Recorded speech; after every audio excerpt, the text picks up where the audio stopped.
Olá pessoal, no vídeo passado nós mostramos ao final como que nós calculamos a tensão de um componente que é submetido a um esforço de tração.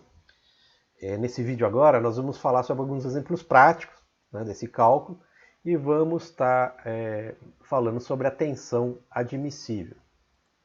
Antes disso, eu queria fazer uma introdução então às unidades de medida, né? Vocês vejam, na expressão matemática de tensão, a gente vai estar falando sobre valores de tensão, valores de força e valores de área, né? Cada uma dessas grandezas, né, ela possui unidades de medida. Como é que eu vou medir o valor da força, o valor da área, o valor da tensão, né? Cada uma dessas grandezas tem uma unidade de medidas diferentes, né? Então, para começar com um sistema de unidades de medidas bem fácil, né, nós vamos iniciar falando sobre o conceito de quilograma-força, né, milímetro quadrado e kgf por milímetro quadrado, né? É o primeiro sistema de unidade de medidas que a gente vai estar utilizando para introduzir essa disciplina. Depois a gente vai ver que existem outras, né? E a gente vai ver como que fazemos a conversão entre as diversas sistemas de unidade de medida, tá? Em outras aulas. Então, inicialmente, né, para definir o que é um quilograma-força, representado como um kgf, né? Um kgf é a força exercida por uma massa de 1 kg sob a ação da gravidade na Terra. Nessa figurinha, a gente vê uma balança. Na verdade, o que a balança está medindo é o peso da pessoa que está sobre ela, né? Esse peso nada mais é do que a força que essa massa da pessoa exerce, né, sob a ação da gravidade da Terra ao nível do mar. Se a gente for imaginar essa mesma pessoa usando essa balança na Lua, a gente vai perceber que o valor medido vai ser diferente, porque a ação da gravidade sobre a massa da pessoa vai ser menor, a gravidade da Lua é menor do que a Terra. A unidade de tensão, né, nesse sistema de medidas é um kgf por milímetro quadrado. Um kgf por milímetro quadrado é o valor de tensão. Um kgf por milímetro quadrado, então, é a tensão provocada por uma força de 1 kgf numa área de 1 milímetro quadrado. Tá? Isso é 1 kgf por milímetro quadrado. Tá bom? Simples inicialmente, tá? A gente vai ver nas próximas aulas, que existem outros sistemas de unidade de medida. Por exemplo, o sistema internacional adota como unidade de força o Newton, como unidade de área o metro quadrado e como unidade de tensão o Pascal. A gente vai discorrer sobre isso em próximas aulas. Vamos então ver como é que isso aí funciona na prática. Vamos colocar 3 situações aqui, né, de um elevador. No primeiro elevador, nós temos 4 pessoas, no elevador B, 8 pessoas e no elevador C, 12 pessoas. Sendo que cada pessoa tem uma massa de 80 kg. Né? Na primeira situação, a gente tem um cabo que tem uma área na seção transversal de 100 mm². Na segunda, a área da seção transversal é 200 mm². Na terceira situação, 300 mm² de área da seção transversal desse cabo aqui, ó. Então, primeiramente, vamos ver qual que é a força que essas pessoas, né, exercem em cada um desses cabos aqui, ó. Na primeira situação, a gente tem 4 pessoas, cada uma com uma massa de 80 quilos, 80 vezes 4, a gente tem então uma massa total de 320 kg, que representam uma força de 320 kgf. Na segunda situação, 80 vezes 8, a gente tem uma massa de 640 kg, que provocam uma força-peso de 640 kgf. Na terceira situação, 12 vezes 80, a gente tem uma massa de 960 kg, que provoca uma força-peso de 960 kgf. Então vamos calcular a tensão em cada uma dessas situações aqui, ó. Lembrando da expressão matemática, tensão é força sobre área. Na primeira, substituindo os valores aqui, certo? E 100 milímetros quadrados. A gente tem uma tensão, né, solicitada nesse cabo de 3,2 kgf por milímetro quadrado, fazendo as contas.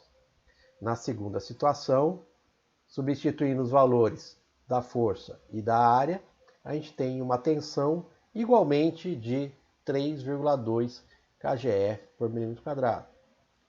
Na terceira situação, substituindo os valores, mesma coisa.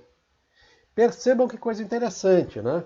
Apesar da força aplicada, né, em cada uma das situações serem diferentes, em função das áreas da seção transversal dos cabos também serem diferentes, usando essa expressão, a gente chega à conclusão que a tensão a que o cabo é solicitado nas três situações diferentes é exatamente a mesma, certo?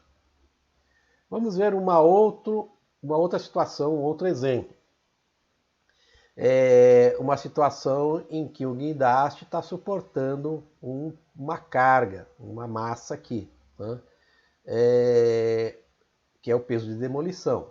Na situação A, a gente tem uma seção transversal desse cabo de 200 milímetros quadrados.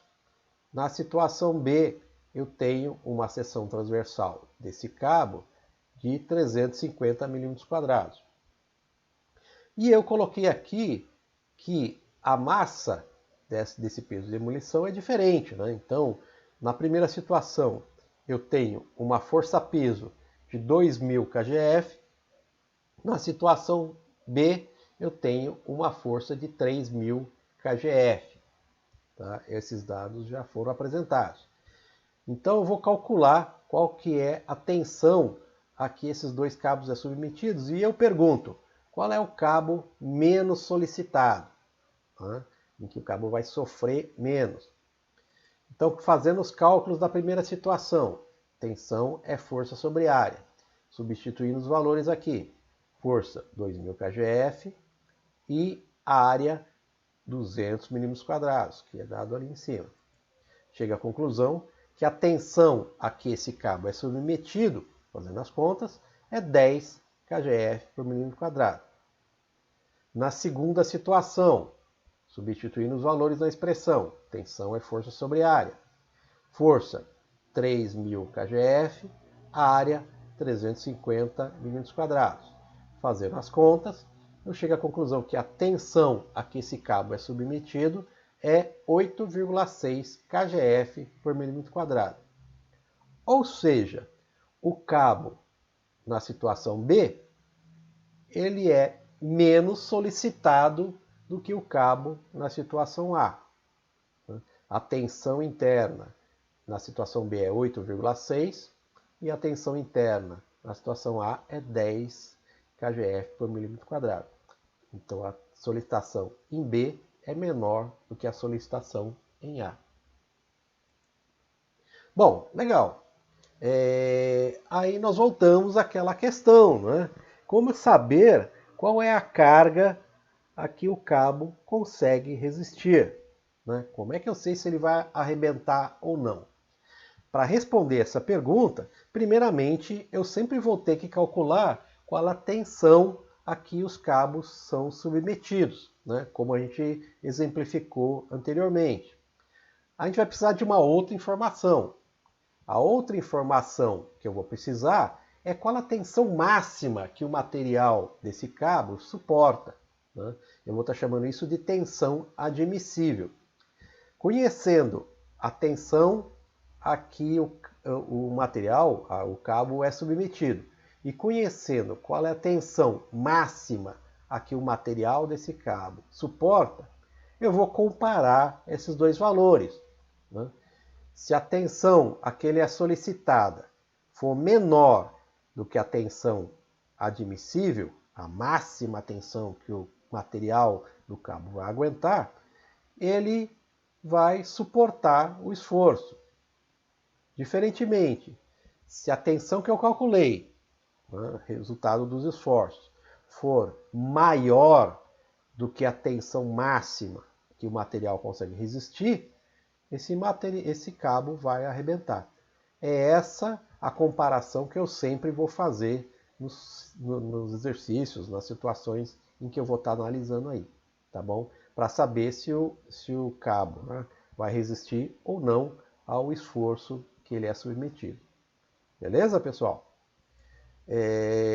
Aqui é uma tabela prática, real, né, que mostra valores de tensão máxima para diferentes tipos de materiais. Então, dependendo do tipo de material, a resistência máxima, né, o limite máximo de resistência, a tração dos materiais vai ter valores diferentes, como mostra a tabela.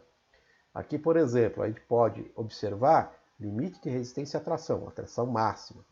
O alumínio ele possui um valor bem menor, em megapascal, do que o titânio, por exemplo, né? E cada material vai ter um valor diferente.